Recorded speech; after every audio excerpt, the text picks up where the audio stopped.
नमस्कार। पहला वीडियो रटना बंद समझना चालू। इस दूसरे भाग में आज मैं आपको सवाल नंबर 35 से आगे 36 से शुरू करवाऊंगा। लेकिन मेरे प्यारे मित्रों, रीट और पटवार भर्ती के जो प्रतियोगी तैयारी कर रहे हैं, इस वीडियो को ज्यादा से ज्यादा शेयर जरूर कीजिए। ये वीडियो आपकी जिंदगी बना सकता है। किसी भी प्रतियोगी परीक्षा में कम से कम 3 से 4 प्रश्न पारिभाषिक शब्दावली में जरूर आते हैं। इसी वीडियो को हम आगे बढ़ाते हैं भाग 2। इससे पहले वाले सारे वीडियो देखने के लिए 22 ई लर्निंग प्लेटफॉर्म पे के YouTube चैनल पे जरूर जाइए और आप विदेशी शब्द और पारिभाषिक शब्दों को जरूर देखिए। इसके बाद भी मैं आपको ट्रिक के साथ नए नए वीडियो लेके आता रहूंगा। शुरू करें? ओके, देखिएगा। पहले हमने बात की पारिभाषिक शब्दावली और उसके अंतर्गत मैंने आपको 35 शब्दों के बारे में जानकारी दी। अब मैं आगे बात करता हूं सवाल नंबर नेक्स्ट। देखिएगा, सबसे पहले मैं आपको 10 सेकंड दे रहा हूं। उन 10 सेकंड के में आप इनके उत्तर एक कॉपी में लिखिए, सोचिए, कमेंट्स कीजिए।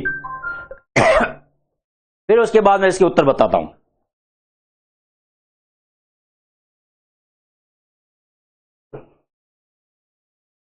कैप्चर कार्ड लगा दो, मुझे गायब कर दो। लड़कों को केवल ये शब्द दिखने चाहिए।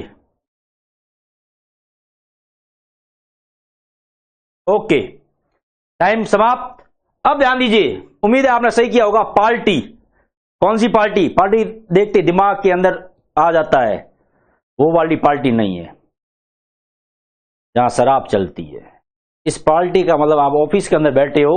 पार्टी, व्यवसाय के अंदर, कार्यालय के अंदर पार्टी का अर्थ होता है पक्षकार। क्या अर्थ होता है? पक्षकार। यानी दूसरा शब्द है ओवरड्यू। क्या अर्थ होता है ओवरड्यू का? ओवरड्यू का अर्थ है पुराना बकाया, यानी पुराना अगर कोई बाकी है उसको हम कहते हैं ओवरड्यू। अब ध्यान दीजिए, कई बार हम कहते हैं कि भैया आपका पेमेंट ओवरड्यू हो गया है। ओवरड्यू का अर्थ होता है कोई भी बकाया, पुराना कोई भी बाकी हो, उसको हम ओवरड्यू कहती है। नेक्स्ट शब्द आता है डेप्यूटेशन, वेरी मोस्ट। इस सवाल को वेरी मोस्ट कर लो, रट्टा मार लो इसको। Very most. डेप्यूटेशन का अर्थ क्या होता है? हर सरकारी कर्मचारी को डेप्यूटेशन का मतलब पता होता है। जो दूर दराज के क्षेत्रों में लगे होते हैं वो अक्सर डेप्यूटेशन का जुगाड़ करते हैं और सिटी की आने की तरफ प्रयास करते हैं। डेप्यूटेशन का मतलब होता है प्रतिनियुक्ति। क्या अर्थ होता है? प्रतिनियुक्ति। कई कर्मचारी डेप्यूटेशन पर चुनावों में आते हैं और दूर दराज के क्षेत्रों में लगे होते हैं, तो तिकड़म बिड़ाकर ऑफिस और शहर की संस्थाओं, स्कूलों और ऑफिसों के अंदर भी आते हैं। नेक्स्ट शब्द है प्रोबेशन, वेरी मोस्ट। कई बार परीक्षाओं के अंदर पूछा गया है। वेरी वेरी वेरी 4 बार लिख रहा हूं, मोस्ट। जब आपकी नौकरी लगेगी पटवारी की या रीट की, तो आपको प्रोबेशन में रहना पड़ेगा। प्रोबेशन का अर्थ क्या होता है? 2 साल का प्रोबेशन होता है। कम तनख्वाह मिलेगी आपको, सोच लो। 2 साल तक तो आप अपने घर से खर्चा करके नौकरी करने जाओगे, केवल बस का किराया निकलेगा। क्या अर्थ हुआ? कई लोग सही बता रहे हैं, पढ़े हुए हैं। लिखिएगा परिवीक्षा काल। इसका अर्थ होता है कि वो समयावधि जिसके अंतर्गत आपको पेमेंट स्थायी मिलता है और राज्य सरकार के नियम अनुसार वेतन नहीं मिलता है। अस्थायी कर्मचारियों की श्रेणी में ये आप आ जाते हो। इस दौरान अगर कोई कार्रवाई होती है तो आपको नौकरी से सस्पेंड या बर्खास्त भी किया जा सकता है। यानी 2 साल की कालावधि जो हमें करनी होती है अपने नौकरी के प्रारंभिक 2 साल में, उसको हम प्रोबेशन पीरियड कहते हैं। नेक्स्ट शब्द ऑफर। बहुत ही जाना पहचाना शब्द। लड़का एक लड़की को ऑफर करता है, क्या तुम मुझसे प्यार करती हो? कई बार आपने भी किया होगा ऑफर, किसी को ऑफर देना, देख के देख लेना। ऑफर का अर्थ अब समझ चुके होंगे आप। ऑफर का अर्थ क्या हुआ? प्रस्ताव करना। क्या? प्रस्ताव। अब उसकी स्वीकृति आएगी या नहीं आएगी, वो तो फिर या तो गाल पे आएगी या फिर गाल लाल हो जाएगा। इसलिए कार्यालय के अंदर ऑफर का अर्थ होता है जब एक व्यक्ति या अधिकारी या किसी संस्था के द्वारा किसी व्यक्ति के सामने कोई प्रस्ताव रखा जाता है, उसको हम ऑफर कहते हैं। नेक्स्ट देखिए, वेरी मोस्ट, ये शब्द आते हैं परीक्षाओं में। नल शब्द सुना है रामायण में, नल और नील, कोई काम के नहीं। लेकिन एक श्राप के कारण उनको एक ऐसा वरदान प्राप्त हो गया कि वो भगवान श्री रामचंद्र जी के बड़े काम आए। और नल और नील ने समुद्र में पत्थर डालकर जो राम सेतु पुल बनाया, वो आज भी हिंदू आस्था का प्रतीक है। आप कह रहे हो ये रामायण में कहां चले गए? अरे नल कोई काम का था ही नहीं, बस झगड़े टंटे करना। यानी नल का अर्थ क्या हुआ? नल का अर्थ हुआ कि जब भी कोई चीज शून्य होती है, किसी काम की नहीं होती है, उसको हम क्या कहते हैं? नल कहते हैं। क्या कहते हैं? नल कहते हैं। नेक्स्ट है ड्राफ्टिंग। क्या अर्थ है इसका? ड्राफ्टिंग। बोलिए, ड्राफ्टिंग का अर्थ हर सरकारी कर्मचारी संस्था न्यायालय में वकीलों के द्वारा ड्राफ्टिंग की जाती है। ड्राफ्टिंग का अर्थ होता है किसी भी मैटर का मसौदा तैयार करना। क्या अर्थ होता है इसका? मसौदा तैयार करना। नेक्स्ट आता है एनओसी, वेरी वेरी मोस्ट। रटन लो इसे। अब आप कहोगे रटना तो है ही नहीं, तो समझ लो, एनओसी हर संस्था के द्वारा दी जाती है अपने कर्मचारी को। इसको हम क्या कहते हैं? No objection certificate. इसका पूरा नाम भी कई बार पूछा जा सकता है, ध्यान दीजिएगा मित्रों। No objection certificate. No objection certificate. No objection certificate, इसका पूरा नाम अक्सर परीक्षाओं के अंदर पूछा जाता है। नो ऑब्जेक्शन सर्टिफिकेट का अर्थ है किसी भी प्रकार का उसे ऑब्जेक्शन नहीं है। नेक्स्ट देखिए, nepotism, very very very most. क्योंकि अभी टीवी न्यूज चैनलों के अंदर यह शब्द हजारों बार गूंजा है। फिल्म इंडस्ट्री में नेपोटिज्म हर जगह है, राजनीति में है, फिल्म में है, व्यापार में है। नेपोटिज्म का अर्थ क्या होता है? भाई भतीजावाद। हर व्यक्ति ये चाहता है कि उसका बेटा उसी व्यापार में हो, उसी धंधे में हो जो वो धंधा कर रहा है। उसी फिल्मों का एक अभिनेता चाहता है कि उसका बेटा अभिनेता बने, एक नेता चाहता है कि उसका बेटा नेता बने, एक व्यापारी चाहता है कि उसका बेटा व्यापारी बने। लेकिन एकमात्र किसान ऐसा व्यक्ति है जो ये चाहता है कि उसका बेटा किसान नहीं बने। प्योर नेपोटिज्म अगर नहीं देखना है तो वो किसानी में देखिए। बाकी हर जगह नेपोटिज्म है। हाल ही के अंदर आपने देखा होगा टीवी न्यूज चैनलों में सुशांत सिंह राजपूत की मृत्यु के बाद और ड्रग्स कनेक्शन के बाद नेपोटिज्म का शब्द हजारों बार उपयोग में लाया गया। इसलिए परीक्षा में सबसे ज्यादा पूछा जाने वाला शब्द हो सकता है नेपोटिज्म। नेपोटिज्म का अर्थ होता है भाई भतीजावाद। क्या अर्थ होता है? भाई भतीजावाद। इसका सबसे बड़ा उदाहरण अगर आपको देखना हो, हाल ही के अंदर सरपंचों के, प्रधान के, प्रमुखों के जब चुनाव हुए तो आपने देखा होगा कि जितने भी पदाधिकारी होते हैं वो पदाधिकारी अपने अपने रिश्तेदारों को हिट कर देते हैं। ये होता है नेपोटिज्म।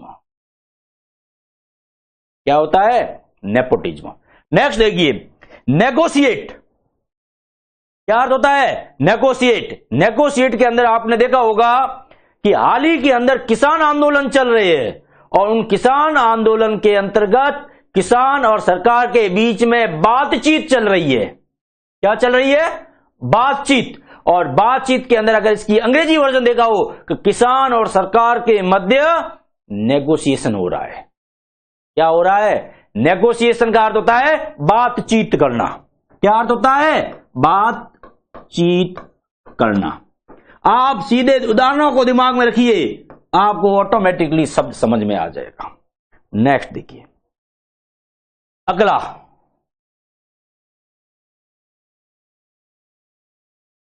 मोशन। क्या है? मोशन। मोशन का अर्थ क्या होता है? कई बार संसद और विधानसभाओं में देखा होगा आपने, सांसद और विधायक या सरकार के द्वारा एक मोशन लाया जाता है। इसका वही अर्थ है, लेकिन ऑफर शब्द जो यूज किया जाता है वो आम दिन प्रतिदिन की प्रक्रिया में किया जाता है, सरकारी कार्यालयों में किया जाता है। लेकिन मोशन शब्द आमतौर पे विधायक या संसदीय प्रणाली के अंतर्गत किया जाता है, इसलिए मोशन शब्द का अर्थ होता है प्रस्ताव। क्या अर्थ होता है? प्रस्ताव। अगला शब्द है म्यूटेशन। आपने किसान, जब आप लोग 90% किसान है भारत में, तो पटवारी के पास जरूर गए होंगे, आप मेरा म्यूटेशन कर दो, जाते हो? नहीं। म्यूटेशन का अर्थ क्या होता है? सोचिए, शब्द तो म्यूटेशन हजारों बार सुना होगा, इसको भी आप वेरी मोस्ट लगा ही दो। ये शब्द ग्रामीण अंचल में बहुत ही ज्यादा उपयोग में लाया जाता है। म्यूटेशन, कमेंट्स कीजिए, क्या अर्थ होता है इसका? म्यूटेशन। म्यूटेशन का अर्थ ध्यान दीजिएगा, इसका अर्थ होता है नामांतरण करना। क्या अर्थ होता है इसका? नामांतरण, यानी अपने नाम का परिवर्तन कानूनी कागजों में करवाना। और भूमि से संबंधित अक्सर इस शब्द का उपयोग हम पटवारी के द्वारा किया जाता है। नेक्स्ट शब्द है मिनट्स, वेरी मोस्ट। जितनी भी मीटिंगें होती है, चाहे वो सरकारी हो या विधानसभा या लोकसभा की मीटिंगें हो, उसके मिनट्स लिखे जाते हैं। क्या लिखे जाते हैं? मिनट्स लिखे जाते हैं। मिनट्स का अर्थ होता है कि पूरी कार्रवाई, जितनी भी उस मीटिंग में कौन क्या बोला, क्या प्रस्ताव रखा, क्या स्वीकृति हुई, जो भी बातचीत हुई, उसके पॉइंट वार बिंदु लिखना। क्या लिखना? पॉइंट वार बिंदु लिखना। और जब हम पॉइंट वार बिंदु लिखने की बात करते हैं तो ऐसी स्थिति के अंदर हम देखते हैं कि मिनट्स का अर्थ होता है किसी भी मीटिंग के कार्यव्रत लिखना, कि क्या क्या कार्य हुआ, बहुत ही संक्षिप्त में लिखना कि आज इन इन बातों पे चर्चा हुई। कार्यव्रत लिखना। अगला शब्द है मर्जर।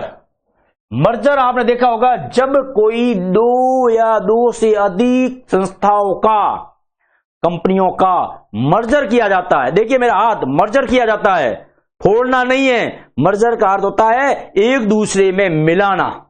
क्या अर्थ होता है? एक दूसरे में मिलाना, इसको कहते हैं मर्जर। और इसका पूरा नाम होता है विलियन। क्या अर्थ होता है इसका?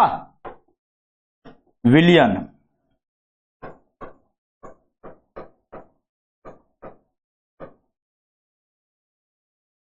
यानी मिला देना एक दूसरे को।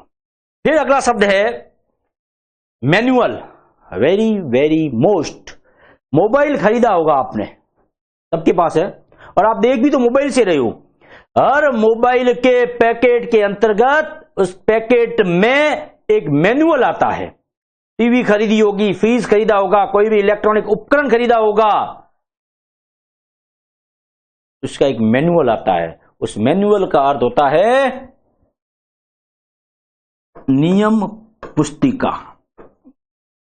और इसका सरकार के अंदर उपयोग में लिया जाता है कि कोई भी संस्था किन नियमों के अंतर्गत कार्य करती है, वो सारे के सारे मैनुअल कहलाते हैं। इसमें आपकी पूरी संस्था के नियम, प्रक्रिया, कायदे, कानून, तरीका सब लिखा हुआ होता है। Next, investigation. न्यायिक और पुलिस कार्रवाई का एक शब्द, आप इन्वेस्टिगेशन के लिए हम सीबीआई के पास जाते हैं, इन्वेस्टिगेशन के लिए हमें सीआईडी चाहिए, इन्वेस्टिगेशन के लिए ईडी चाहिए, पुलिस चाहिए, सीबीसीआईडी चाहिए। इन्वेस्टिगेशन का अर्थ होता है अनुसंधान करना, और आम भाषा में हम इसको जांच कहते हैं, लेकिन मूल शब्द क्या है? अनुसंधान करना। और आज का लास्ट शब्द पेंडिंग। आज का लास्ट शब्द क्या है? पेंडिंग। पेंडिंग का अर्थ क्या होता है? आप किसी भी ऑफिस में जाओगे, मेरा कार्य हो गया, तो कहना अभी पेंडिंग है। क्या है? पेंडिंग है। पेंडिंग का अर्थ क्या होता है? बोलिए मित्रों, पेंडिंग का अर्थ क्या होता है? अगर कोई कार्य लंबित है, क्या है? लंबित है। अगर कोई कार्य लंबित है या बकाया है, उसको हम कहते हैं पेंडिंग कार्य। क्या कहते हैं? पेंडिंग कार्य। ये थे कल भाग 1 के बाद भाग 2, 52 प्रश्न, 50 का कहा था, 52 मैं आपको करवा रहा हूं। अगला मेरा एक वीडियो आएगा जिसके अंदर मैं 100 पारिभाषिक शब्द आपको पढ़ाऊंगा। देखना मत भूलिएगा। कमेंट्स कीजिए, शेयर कीजिए, लाइक कीजिए और ज्यादा से ज्यादा पसंद कीजिएगा, ताकि मैं इस प्रकार के और वीडियो ट्रिक के साथ बना सकूं, कम समय में ज्यादा से ज्यादा आपको बता सकूं और रीट और पटवार में आपका सिलेक्शन हो, इसी उम्मीद के साथ थैंक यू वेरी मच। जय हिंद।